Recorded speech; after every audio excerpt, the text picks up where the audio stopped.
Hello friends, आप सभी का अपने एच ट्यूटोरियल पर स्वागत है। तो देखिए, जेक बोर्ड क्लास 8 से लेकर क्लास 12 तक का हाफ ईयरली एग्जामिनेशन SA1 आप लोगों का बहुत जल्द होने वाला है। आप लोग अच्छी तरीके से तैयारी कीजिए और सितंबर तक जो कुछ भी आपको पढ़ना है, सितंबर तक में जितना भी आपको सिलेबस कवर करना है उतना पूरा सिलेबस कवर कर लीजिएगा। सितंबर तक का सिलेबस से क्वेश्चन आएगा। तो इस वीडियो में आप सभी को क्लास 10th का साइंस का हाफ ईयरली एग्जामिनेशन 2023-24 का वेरी इंपॉर्टेंट क्वेश्चन बताने वाला हूं। सभी क्वेश्चन को अच्छी तरीके से आप लोग याद कर लीजिएगा। यहाँ पर जो भी क्वेश्चन है वो ना सिर्फ हाफ ईयरली एग्जामिनेशन के लिए इम्पोर्टेंट है, बल्कि आप लोगों का बोर्ड एग्जाम 2025 के लिए भी काफ़ी ज़्यादा इम्पोर्टेंट है, महत्वपूर्ण है। तो चलिए बिना देर किए हम लोग क्वेश्चन की ओर बढ़ते हैं।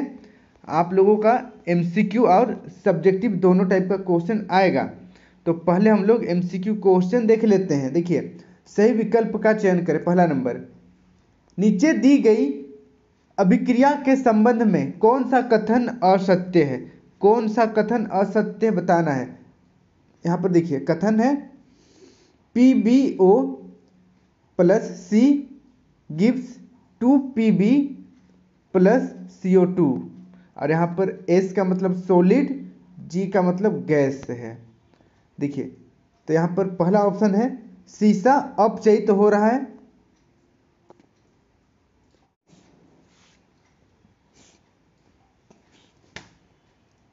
A नंबर में लिखा हुआ है शीशा अपचयित हो रहा है। B नंबर कार्बन डाइऑक्साइड उपचयित हो रहा है। C नंबर कार्बन उपचयित हो रहा है। फिर D नंबर लेड ऑक्साइड अपचयित हो रहा है। तो देखिए, इसमें से ऑप्शन दिया हुआ है पहला ऑप्शन, पहला दूसरा ऑप्शन, पहला तीसरा और तीसरा ऑप्शन, पहला दूसरा और तीसरा और चौथा इनमें से सभी। तो यहाँ पर बताना है कौन असत्य है। तो यहाँ पर ऑप्शन नंबर पहला और दूसरा, पहला और दूसरा, पहला और दूसरा, ये आपका असत्य है। ठीक है, इसको आप लोग याद कर लीजिएगा, इंपॉर्टेंट क्वेश्चन है। देखिए नेक्स्ट अगला सेकेंड नंबर, दूसरा नंबर का क्वेश्चन है। देखिए Fe2O3 + 2Al gives Al2O3 + 2Fe। ऊपर दी गई अभिक्रिया किस प्रकार की अभिक्रिया है? किस प्रकार की अभिक्रिया है बताना है। पहला देखिए संयोजन अभिक्रिया, दूसरा द्विविस्थापन अभिक्रिया, तीसरा वियोजन अभिक्रिया और चौथा विस्थापन अभिक्रिया। तो इसका सही आंसर हो जाएगा ऑप्शन नंबर चौथा, विस्थापन अभिक्रिया।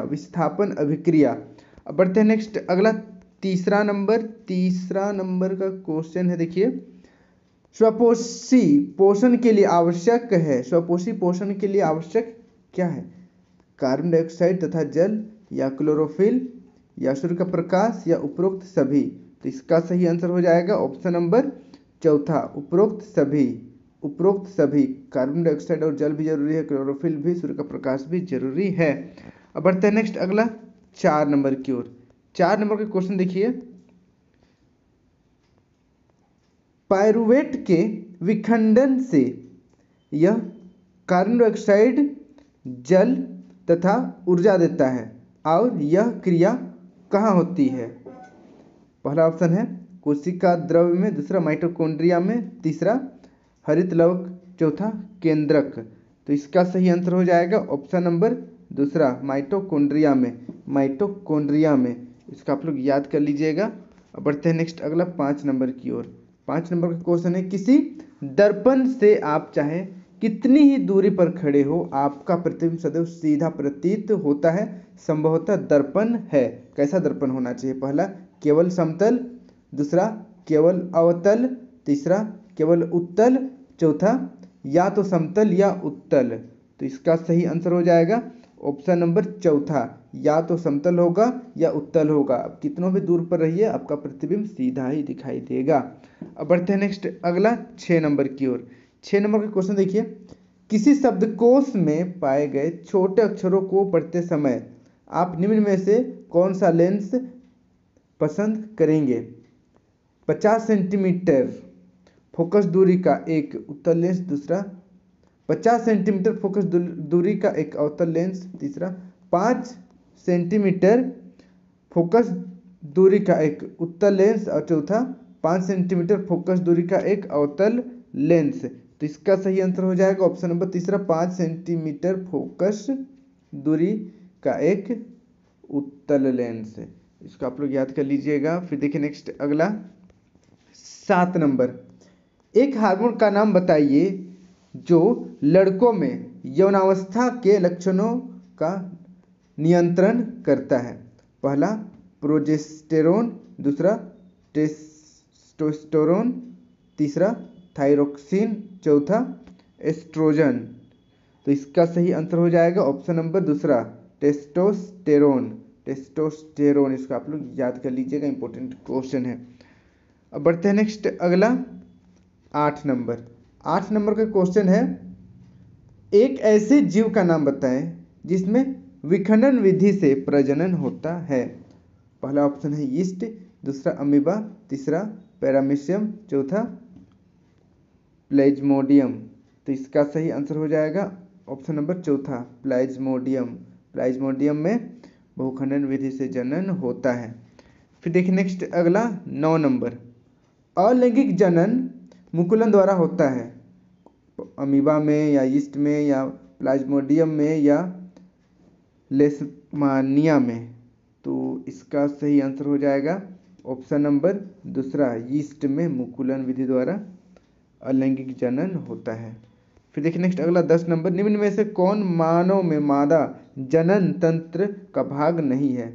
निम्नलिखित में से कौन मानव में मादा जनन तंत्र का भाग नहीं है। पहला अंडाशय, दूसरा गर्भाशय, तीसरा शुक्रवाहिका और चौथा डिंब वाहिनी। तो इसका सही आंसर हो जाएगा ऑप्शन नंबर तीसरा, शुक्रवाहिका। ये नर जनन तंत्र का भाग है। अब बढ़ते हैं नेक्स्ट अगला क्वेश्चन 11 नंबर। 11 नंबर देखिए, इनमें से कौन ठंडे जल के साथ तेजी से अभिक्रिया करती है।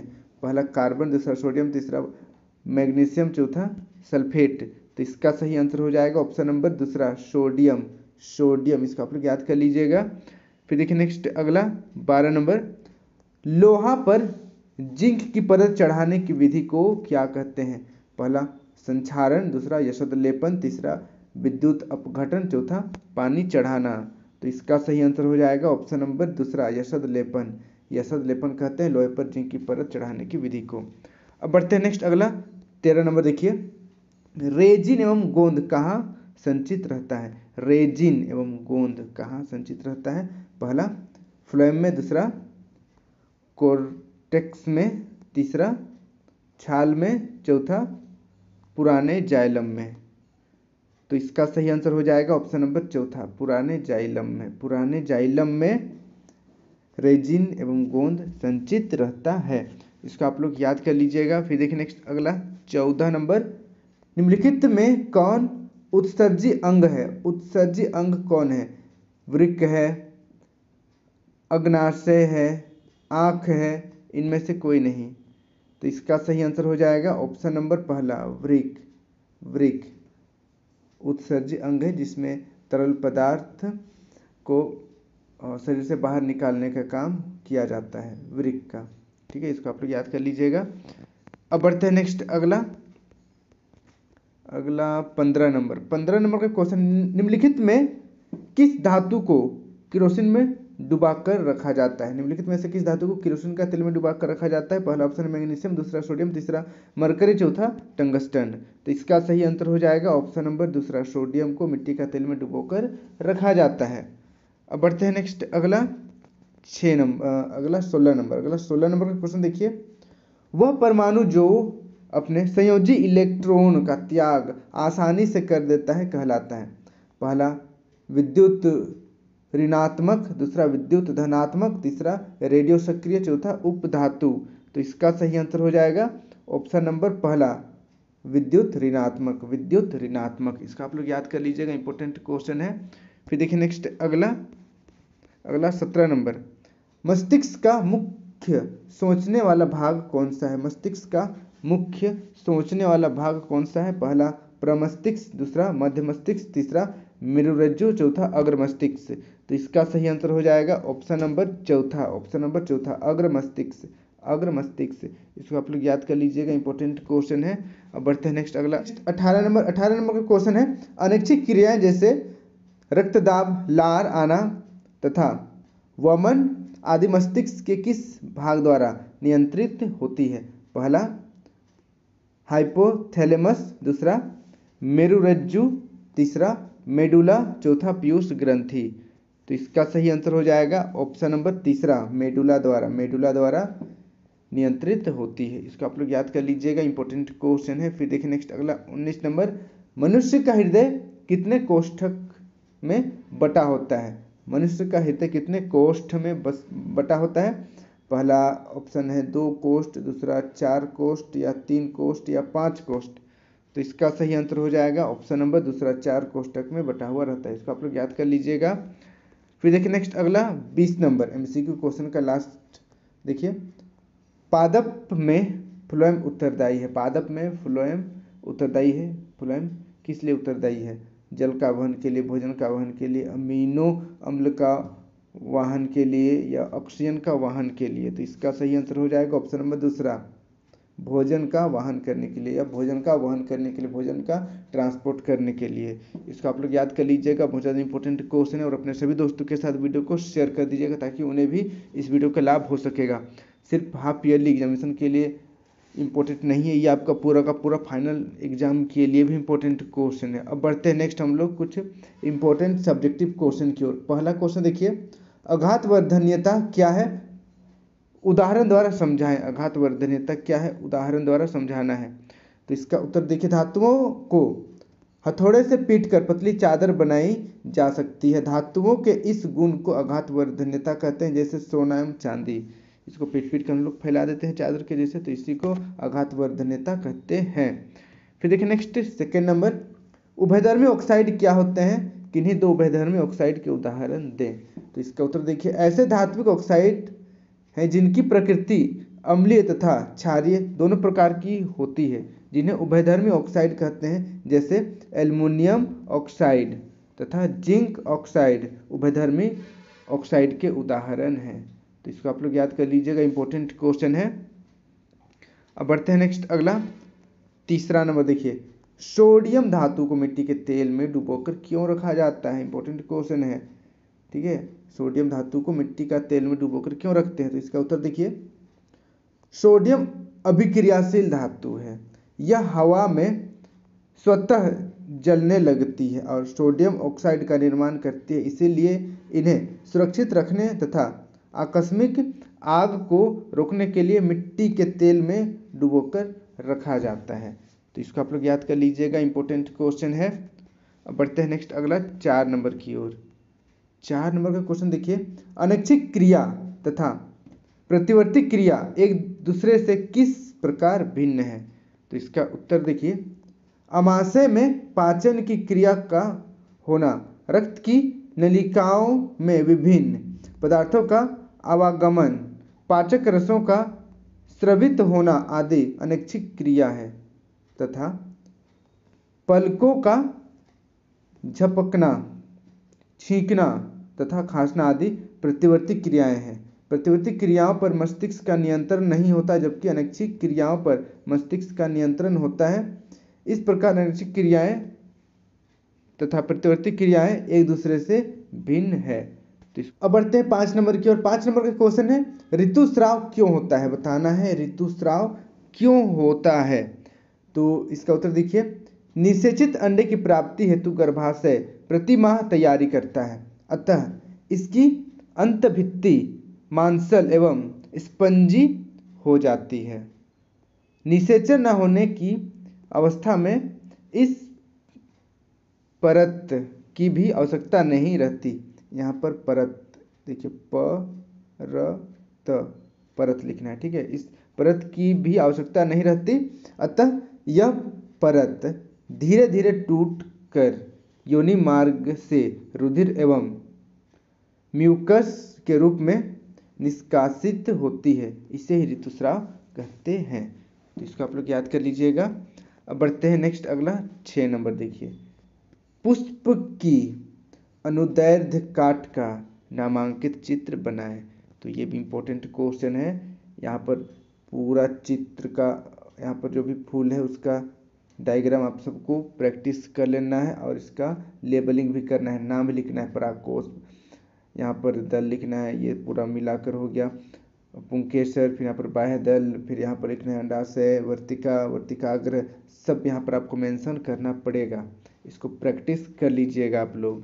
अब बढ़ते हैं नेक्स्ट हम लोग अगला 7 नंबर की ओर। देखिए, तांबे के बर्तन को नींबू या इमली के रस से साफ किया जाता है, कारण बताएं। तांबे के बर्तन को नींबू या इमली के रस से साफ किया जाता है, तुरंत साफ हो जाता है, क्यों? तो इसका उत्तर देखिए, तांबा पर क्षारीय कॉपर कार्बोनेट की लेयर बन जाती है, जिसके कारण उसका रंग मलिन हो जाता है। जब तांबे के बर्तन को नींबू या इमली के रस से साफ किया जाता है तो नींबू या इमली में उपस्थित अम्लीय पदार्थ कॉपर सल्फेट से अभिक्रिया कर उसे तांबे के बर्तन से अलग कर देता है, जिससे बर्तन साफ होकर चमकने लगता है। खट्टे पदार्थ क्षारीय कॉपर कार्बोनेट को हटाने में सक्षम होता है, इसलिए खट्टे पदार्थ बर्तन को साफ करने में प्रभावी होता है। तो इसको भी आप लोग याद कर लीजिएगा, इंपॉर्टेंट क्वेश्चन है। अब बढ़ते हैं नेक्स्ट अगला 8 नंबर। देखिए, अमाशय में अम्ल की क्या भूमिका है? अमाशय में अम्ल की क्या भूमिका है? तो इसका उत्तर देखिए, हमारे अमाशय में अम्ल की भूमिका निम्नलिखित है। जिससे पहला नंबर देखिए, यह अक्रियाशील एंजाइमों को अम्लीय माध्यम प्रदान करता है, जिससे वे क्रियाशील अवस्था में आ जाते हैं। दूसरा, यह भोजन में विद्यमान सूक्ष्म जीवों को मार देता है। तीसरा देखिए, यह भोजन को नरम कर देता है। तो इसको आप लोग याद कर लीजिएगा, इंपॉर्टेंट क्वेश्चन है। फिर देखिए नेक्स्ट अगला 9 नंबर, स्वपोषी एवं विषमपोषी पोषण में अंतर लिखें। तो इसका उत्तर देखिए, स्वपोषी जो पौधे या जीव अपना भोजन स्वयं बनाते हैं स्वपोषी कहलाते हैं, उदाहरण के लिए हरे पौधे। फिर देखिए दूसरा, विषमपोषी वे जीव जो अपने भोजन के लिए पूर्ण या आंशिक रूप से किसी दूसरे जीव पर आश्रित रहते हैं, विषमपोषी या परपोषी कहलाते हैं। तो इसका आप लोग याद कर लीजिएगा, इंपॉर्टेंट क्वेश्चन है। अब बढ़ते हैं नेक्स्ट अगला 10 नंबर की ओर। 10 नंबर का क्वेश्चन देखिए, वायु में जलाने से पहले मैग्नीशियम रिबन को साफ क्यों किया जाता है? वायु में जलाने से पहले मैग्नीशियम रिबन को साफ करते हैं, क्यों? तो इसका उत्तर देखिए, वायु में जलाने से पहले मैग्नीशियम रिबन को रेगमाल से रगड़कर साफ किया जाता है, ताकि मैग्नीशियम ऑक्साइड और मैग्नीशियम कार्बोनेट की परत हट जाए, जो वायुमंडलीय ऑक्सीजन और CO2 से अभिक्रिया के फलस्वरूप रिबन पर बना था। तो इसको आप लोग याद कर लीजिएगा, इंपॉर्टेंट क्वेश्चन है। अब बढ़ते हैं नेक्स्ट अगला 11 नंबर। देखिए 11 नंबर का क्वेश्चन है, जल की अनुपस्थिति में अम्ल का व्यवहार अम्लीय क्यों नहीं होता? अगर जल नहीं रहेगा, जल की अनुपस्थिति रहेगी तो अम्ल अम्लीय सा व्यवहार नहीं करेगा, क्यों? तो इसका उत्तर देखिए, क्योंकि जल की अनुपस्थिति में अम्ल H+ आयन उत्पन्न नहीं कर पाते, इसलिए अम्ल का व्यवहार अम्लीय नहीं होता है। केवल जल की उपस्थिति में ही अम्ल H+ आयन उत्पन्न कर पाते हैं तथा अम्लीय अभिलक्षण दर्शाने के लिए आयनों का बनना जरूरी होता है। तो इसको आप लोग याद कर लीजिएगा, इंपॉर्टेंट क्वेश्चन है। अब बढ़ते हैं नेक्स्ट हमारा लास्ट क्वेश्चन देखिए 12 नंबर, मादा जनन अंग का चित्र बनाकर उसका वर्णन करें। तो यहाँ पर चित्र बनाना है, ये चित्र को आप लोग 2-3 बार प्रैक्टिस कर लीजिएगा, फाइनल एग्जाम के लिए इंपॉर्टेंट है। इसको अच्छी तरीके से बनाना है और यहाँ पर लेबलिंग करना है, नाम लिखना है, जिससे अंडवाहिका, अंडाशय, गर्भाशय, ग्रीवा, योनि सबको मेंशन करना पड़ेगा आपको। तो बस आज के लिए इतना ही। अपने सभी दोस्तों के साथ वीडियो को शेयर कर दीजिएगा और यहाँ पर जो भी क्वेश्चन है हाफ ईयरली एग्जामिनेशन के लिए तो इम्पोर्टेंट है ही, फाइनल बोर्ड एग्जाम के लिए भी महत्वपूर्ण है। अच्छी तरीके से सभी क्वेश्चन को आप लोगों को याद कर लेना है, ठीक है? और चैनल को सब्सक्राइब कर लीजिएगा, आगे भी आपको इसी प्रकार से इंपॉर्टेंट क्वेश्चन देखने को मिलेगा। और 2024-25 का बाकी सब्जेक्ट का हाफ ईयरली एग्जामिनेशन का इंपॉर्टेंट क्वेश्चन चाहिए तो नीचे डिस्क्रिप्शन पर चेक कीजिएगा, आप सभी को मैं लिंक दे दूंगा। आज के लिए इतना ही। Thank you for watching video. जय हिंद, जय भारत।